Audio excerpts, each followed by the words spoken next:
Graça e paz, meu irmão, minha irmã, uma boa noite para você, para sua família, você que nos ouve, nos assiste, acompanha conosco o estudo que nós estamos fazendo do livro do Atos dos Apóstolos, ou como temos dito, Atos do Espírito Santo, momento que narra o início da igreja cristã. E nós estamos no capítulo de número 5. Vimos na semana passada a história de Ananias e Safira, uma história bastante marcante, né, que trouxe muito temor para a igreja, no quesito da importância de cuidarmos dos nossos votos e sermos sinceros e não mentirmos, né, para Deus, que foi aí os erros, né, que eles cometeram e trouxe sobre a vida deles, né, a consequência da morte. Morreram ambos, né, tanto Ananias como Safira, morreram por causa da mentira que eles estavam ali contando, tentando contar para Deus, né? Então nós estudamos e vimos que isso gerou muito temor nas pessoas, né, que viram e assistiram aquilo que estava acontecendo, que estavam com eles no templo. E hoje nós vamos ver o que vai acontecer, né, o que continua acontecendo, que na verdade os milagres, os sinais, os prodígios, as maravilhas, isso tudo é expressão do poder de Deus que continua acontecendo por meio da vida dos apóstolos. Então vamos ler Atos capítulo de número 5, a partir do versículo de número 12. Atos 5:12, que nos diz assim: Os apóstolos fazem muitos milagres. Muitos sinais e prodígios eram feitos entre o povo pelas mãos dos apóstolos e costumavam todos reunir-se de comum acordo no pórtico de Salomão. Mas dos restantes ninguém ousava juntar-se a eles, porém o povo lhes tributava grande admiração.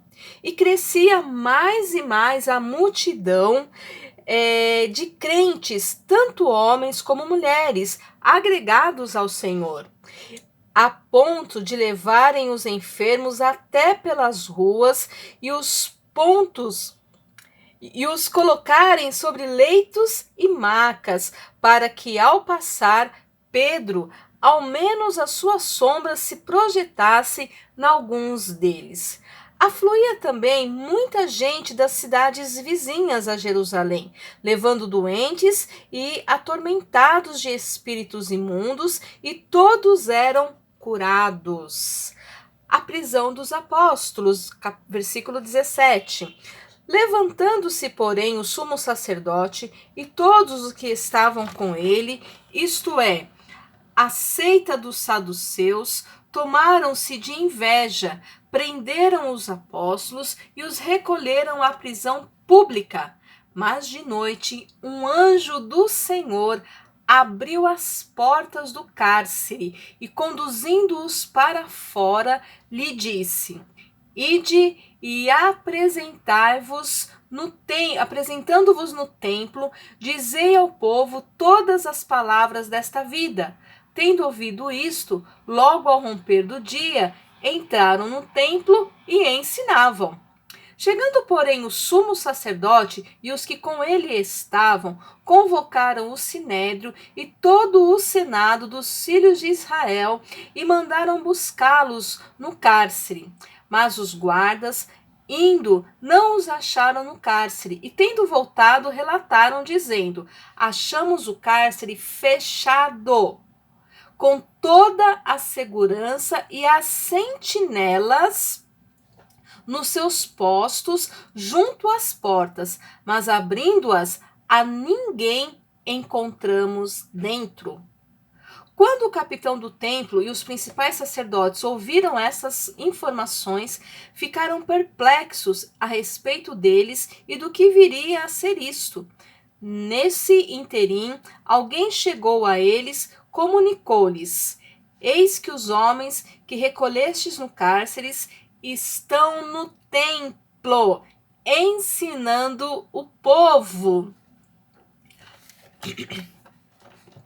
Nisto, indo o capitão e os guardas, os trouxeram sem violência, porque temiam ser apedrejados pelo povo. Trouxeram-nos, apresentando-os ao sinédrio, e o sumo sacerdote interrogou-os, dizendo: expressamente vos ordenamos que não ensinasses nesse nome. Contudo, encheste Jerusalém da vossa doutrina e quereis lançar sobre nós o sangue desse homem.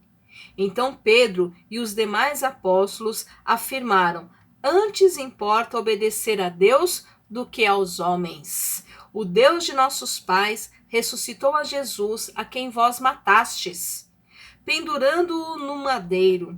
Deus, porém, com a sua destra, o exaltou a príncipe e salvador, a fim de conceder a Israel o arrependimento e a remissão de pecados. Ora, nós somos testemunhas destes fatos, e bem assim o Espírito Santo, que Deus outorgou aos que lhe obedecem. Versículo 33, o parecer de Gamaliel. Eles, porém, ouvindo, se enfureceram e queriam matá-los. Mas, levantando-se no sinédrio, um fariseu chamado Gamaliel, mestre da lei, acatado por todo o povo, mandou retirar os homens por um pouco. E lhes disse: israelitas, atendei bem no que ides fazer a estes homens, porque antes destes dias se levantou Teudas, insinuando ser ele alguma coisa, ao qual se agregaram cerca de 400 homens, mas ele foi morto, e todos quantos lhe prestavam obediência se dispersaram e deram em nada. Depois desse levantou-se Judas, o Galileu, nos dias do recenseamento, e levou muitos consigo. Também este pereceu, e todos quanto lhe obedeciam foram dispersos. Agora vos digo: dai de mão a estes homens, deixai-os, porque se este conselho, esta obra, vem de homens, perecerá. Mas, se é de Deus, não podereis destruí-los, para que não sejais porventura achados lutando contra Deus. E concordaram com ele. Chamando os apóstolos, açoitaram-nos, e ordenando-lhes que não falassem em um nome de Jesus, os soltaram. E eles se retiraram do sinédrio, regozijando-se por terem sido considerados dignos de sofrer afrontas por esse nome. E todos os dias no templo e de casa em casa não cessavam de ensinar e pregar Jesus, o Cristo. Amém? Vamos ter uma palavra de oração? Pai de amor, com temor e tremor, nós estamos diante da Tua santa palavra, com nossos corações gratos, porque nós cremos que Tu estás entre nós, cremos que a Tua palavra ela é viva, poderosa e eficaz, e ela não voltará vazia, mas ela prosperará naquilo para o qual o Senhor a designou. Portanto, ó Pai, abre nossos olhos, abre a nossa mente, os nossos ouvidos, nos dê sensibilidade à Tua voz, que possamos, ó Deus, ouvir, entender, aprender e, ó Deus, colocar em prática essa palavra que nos alimenta e que nos sustenta. Fala conosco, ó Deus, ministra sobre as nossas vidas. É a oração que fazemos e agradecemos no nome poderoso de Jesus. Amém. Amém, meu irmão e minha irmã.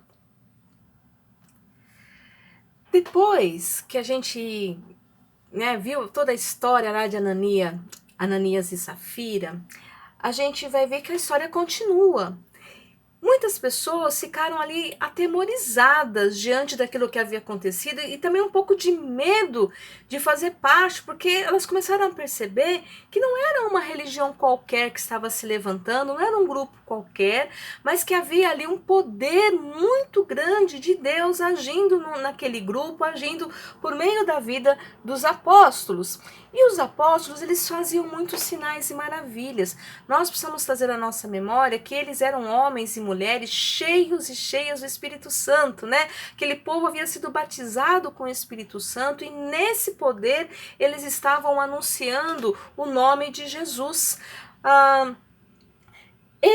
eles tinham os costumes de se reunir, nós vemos aqui que eles costumavam todos se reunir, mas agora algumas pessoas estavam receosas de juntar-se a eles, né? Eles estavam assim, não se ousavam juntar-se a eles novamente, né? Mas eles tinham grande admiração. Então eles começaram a pensar assim, bom, para a gente fazer parte desse grupo, nós precisamos ter muita consciência daquilo que nós estamos fazendo.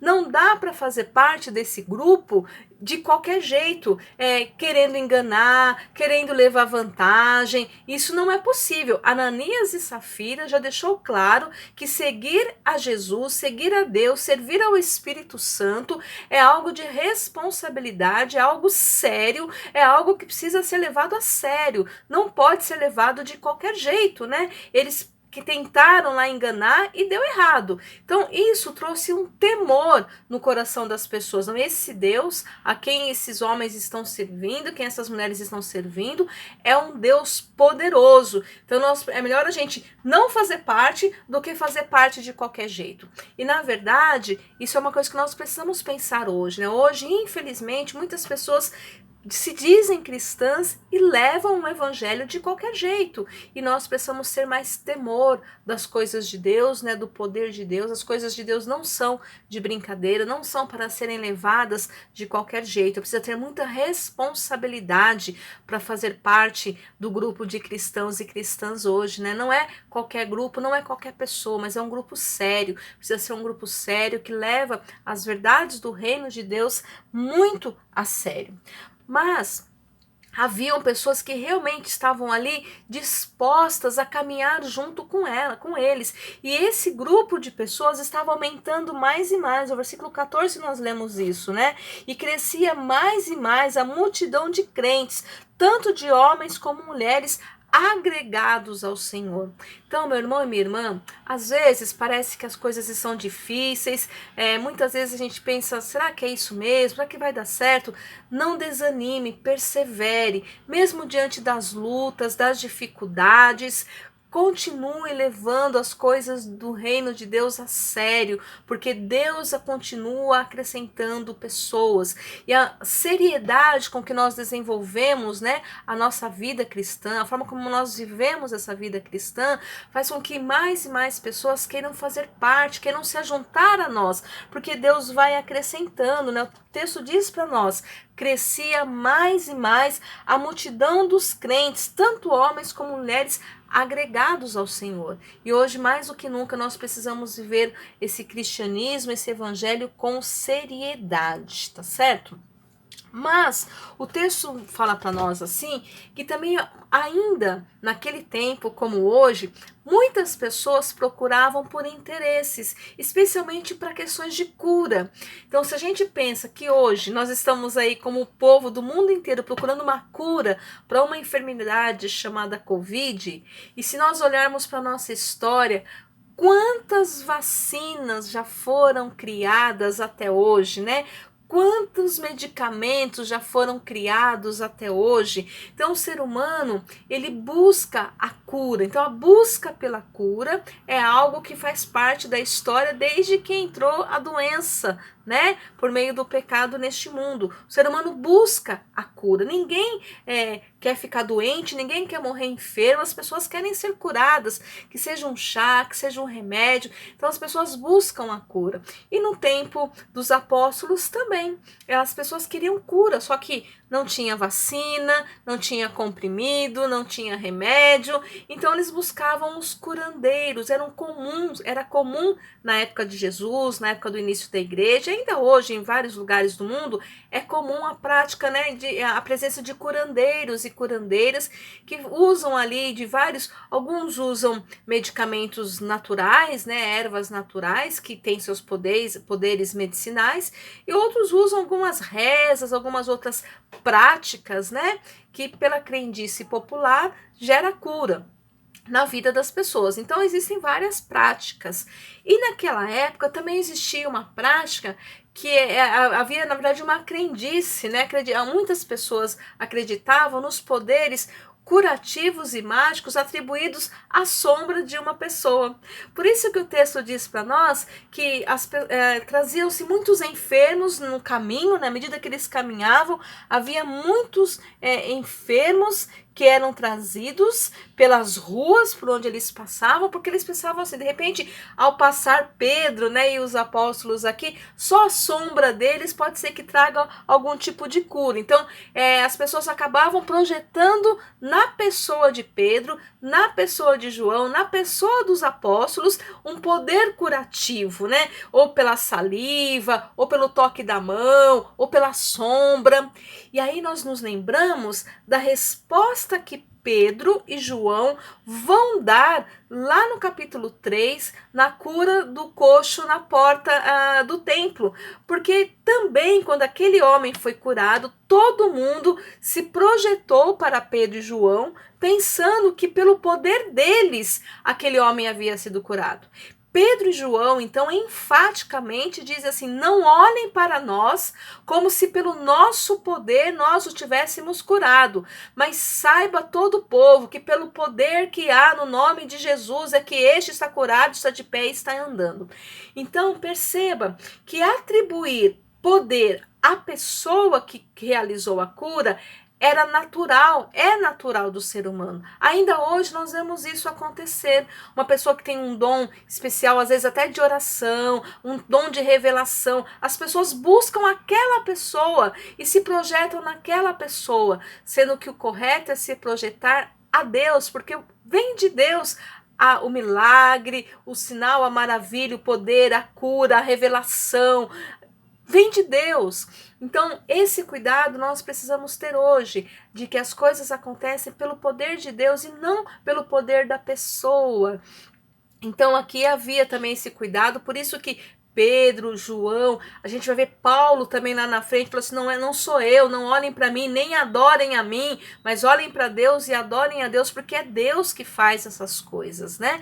Então aqui nós vemos essa situação onde eles achavam que até a sombra de Pedro podia curar, né? Como era comum, né? A crença era comum naquela época, mas na verdade o poder, a cura vem do Senhor, né? No nome de Jesus, né? Essas pessoas eram curadas, Deus operava milagres, né, em abundância, muitos sinais, prodígios, maravilhas era realizado ali, né, curas, restauração física completa, libertação acontecia no meio deles. Mas também haviam ali aqueles que tinham um pouco de inveja, porque se Pedro e João estavam curando, fazendo sinais e maravilhas, eles estavam se sobressaindo, as pessoas estavam olhando para eles, por mais que eles não quisessem, as pessoas acabavam olhando para eles, né? E aí então os saduceus ficaram ali cheios de inveja, eles quiseram acabar com essa história, né? Tá no versículo 17, de Pedro, de João, de todo mundo, vamos acabar com isso daí, né? Vamos mandar prender. Eles eram os principais líderes religiosos dos judeus e sentiram-se ameaçados. Poxa, né? Agora tem um ensino novo, tem uma doutrina nova, pode colocar, né, o nosso trabalho a perder. Então, eles se sentiram ameaçados. Então eles resolveram mandar prender Pedro, João, os apóstolos, mandou prender eles no cárcere, né? Eles afirmavam, e os saduceus não acreditavam na ressurreição, e agora eles estavam pregando, né, a ressurreição de Cristo, que já havia vencido a morte, foram para a prisão. A prisão dos apóstolos pelas autoridades, aparentemente, era uma ocorrência comum no período da igreja primitiva. Porque eles estavam indo contra aquilo que as autoridades da época estavam dizendo. As autoridades diziam, vocês não podem falar em nome de Jesus, vocês não podem pregar, mas eles escolheram, né, e a nossa vida é sempre de escolha, eles escolheram obedecer a Deus. E aí a palavra diz para nós assim, que eles estavam na cadeia, e chegando um determinado momento lá da noite, um anjo do Senhor, versículo 19, abriu as portas do cárcere e conduzindo-os para fora, qual foi a ordem? Olha que interessante, o anjo entra lá, abre as portas do cárcere, põe eles para fora e dá uma ordem, então no versículo 20, ide e apresentando-vos no templo, dizei ao povo todas as palavras desta vida. Ide apresentai-vos. Note que a ordem do anjo não era para que fugissem da cidade, não era para que eles se escondessem, mas era para que eles voltassem ao templo, lugar onde os discípulos tinham sido presos pela primeira vez, e para que voltassem lá e pregassem ao povo. O fato de os discípulos terem de voltar ao lugar da prisão era um testemunho aberto aos líderes judeus e ao público em geral, de que eles estavam dispostos a morrer pela verdade que proclamavam. Perceba, você está no lugar, naquele lugar você foi preso sob ameaça de, se você voltar lá de novo, você vai ser preso de novo, pode até morrer, né? Pena de morte, porque era comum naquele tempo, né? A pena de morte. Então, o que eles fizeram? Foram presos, mas eles não temeram, porque para os discípulos estava muito claro que eles estavam servindo ao Deus poderoso. E eles estavam passando diariamente por situações de milagres, onde a fé deles estava sendo fortalecida, porque eles estavam vendo o poder e a ação de Deus na vida deles. Então eles foram para a cadeia, lá na cadeia as portas abriram-se milagrosamente, quer dizer, nós estamos vendo aqui o milagre, né, das portas com tranco, né, e ninguém está pondo a mão no tranco, mas as portas estão sendo abertas, as sentinelas não estão vendo a gente sair, não estão vendo esse movimento, tudo isso aconteceu, e no dia seguinte, é quando eles são chamados, né? Quando o conselho se reúne, né? O conselho se reúne lá para vamos então chamar eles e vamos agora julgá-los, né? Manda buscar eles lá no cárcere. Mas quando os guardas chegam lá, o que acontece? As portas do cárcere continuam fechadas. Mas peraí, não veio um anjo de noite e abriu a porta? Milagre. Milagre de Deus não se explica. Como é que foi? O anjo veio com a chave, abriu a porta, depois que eles saíram, o anjo fechou de novo a porta? Ou então o anjo abriu com poder e fechou com poder? Ou eles passaram pela parede como se, né, a parede não existisse? Nós não sabemos como foi, mas nós sabemos que foi milagre, porque era impossível eles saírem e as portas permanecerem fechadas. Portanto, meu irmão e minha irmã, um anjo do Senhor veio e livrou eles daquela prisão, né? Tirou eles, e eles não tiveram medo, não pensaram em fugir, antes pensaram em obedecer, porque a ordem do anjo foi: vocês vão lá para o templo e vão anunciar as verdades desta vida, anunciar todas as palavras desta vida. E quando eles estavam lá tentando entender, né, o Sinédrio estava tentando entender para onde que eles foram, como assim? O cárcere está fechado, eles não estão lá, o que aconteceu? Nesse inteirinho vem alguém e vai dizer para eles assim, olha, né, na verdade eles estão lá no templo, eles estão lá no templo e estão ensinando, né, no versículo 25, eis que os homens que recolheste no cárcere estão no templo ensinando o povo, ou seja, eles estão dizendo, nós não tememos a vocês, antes nos importa temer e obedecer a Deus. Eu creio que hoje também nós precisamos ter essa postura, não temer as autoridades, não temer, né, quando nos impedem de anunciar o evangelho, de viver o evangelho, mas obedecer e temer a Deus em primeiro lugar, né? E aí eles trazem lá para eles, né, trazem novamente diante do Sinédrio, mas agora com um pouco mais de cuidado, sem violência, porque eles tinham medo de, se agir com violência, o povo apedrejar os soldados, né, se levantar contra e virar ali uma grande confusão. Então, eles vão trazer novamente, né, eles para o Sinédrio, dizendo, né, vocês querem lançar sobre nós a morte desse homem, agora eles querem se fazer de inocentes, né? O Sinédrio quer se fazer de inocente, porque eles falaram assim, vocês querem falar que nós somos culpados pela morte deste homem? Aí no versículo 28, né? Quereis lançar sobre nós o sangue desse homem. E então Pedro, né? Então Pedro e os demais apóstolos afirmaram, antes importa obedecer a Deus do que aos homens. Pedro tinha essa convicção, vivendo ali diariamente milagres de Deus na vida dele. Ele tinha convicção que o que importava na vida dele era tão somente obedecer a Deus e não a homens, né? O Deus de nossos pais ressuscitou Jesus, a quem vocês mataram, a quem vocês penduraram no madeiro. Toda oportunidade que Pedro tinha, ele afirmava novamente: o nosso Jesus está vivo, aquele a quem vocês mataram, a quem vocês crucificaram, a quem vocês sepultaram, ele ressuscitou, está vivo à direita de Deus Pai. Ele afirmava que Jesus estava vivo, né? Para quem não acreditava na ressurreição, tinha que ouvir aquilo ali e tinha que ficar quieto e se calar diante dos milagres que estavam acontecendo pelo poder que há no nome de Jesus. Nós estamos vendo muito isso nesse começo da igreja, a igreja que é cristã, cristocêntrica, Cristo é o centro da igreja cristã. Então, o nome poderoso que está fazendo a igreja, está ali fortalecendo a igreja, sinais, milagres, prodígios, curas, é o nome de Jesus. Há poder no nome de Jesus, né? E ainda Pedro fala: ora, nós somos testemunhas desse fato, e bem assim o Espírito Santo, a quem Deus outorgou aos que lhe obedecem, ou seja, aquele que obedece ainda recebe desse poder, ainda recebe do Espírito Santo. E aí ficou aquele impasse. E agora? O que a gente faz, né? Vamos mandar matar esses aí, porque eles não estão tendo temor da gente, não estão com medo de nós. Acho melhor matar, né?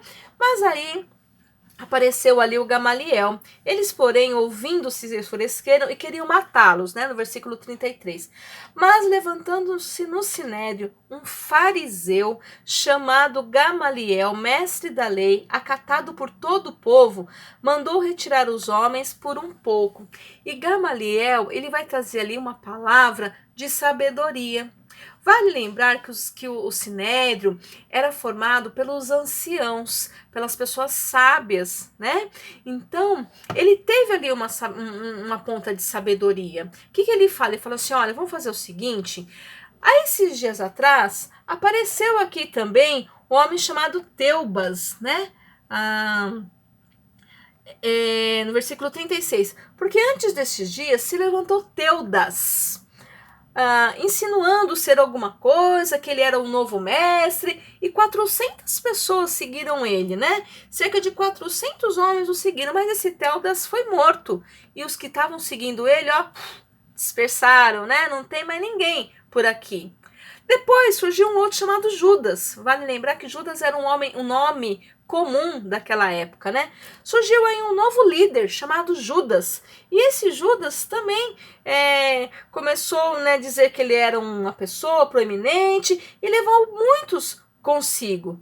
Também este passou o tempo e ele desapareceu. E os que o seguia foram dispersos. E por último, ele vai dizer ali então a sua grande orientação, né, o grande parecer de Gamaliel. Agora vos digo, dai de mão a estes homens, deixai-os, porque se este conselho ou esta obra vem dos homens, perecerá. Ou seja, se essa doutrina aí de Pedro, se essa conselho é de homens, né? Se isso que eles estão vendo é de homens, vai perecer. Mas se é de Deus, não podereis destruí-los. Então, se o que eles estão fazendo for verdadeiramente de Deus, vocês não vão conseguir destruí-los, né? Então, para que vocês não sejam, porventura, achados lutando contra Deus, é melhor deixar eles. Se for dos homens, daqui a pouquinho passa. Mas se for de Deus, vocês vão ser achados lutando contra Deus. E contra Deus, vocês não têm força, né?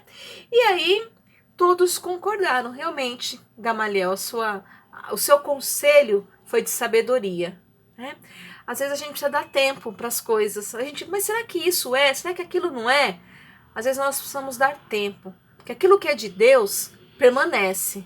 Aquilo que não é de Deus, com o passar do tempo, vai dispersar, né? Não adianta a gente ficar lutando e às vezes a gente se desgasta com coisas que não valem a pena, né? Vamos entregar diante de Deus, dar dia a dia, tempo ao tempo, que na hora certa a gente vai saber se é de Deus ou se não é de Deus. Se for de Deus, permanece. Se não for de Deus, pode até passar um tempinho, mas vai ser disperso, né?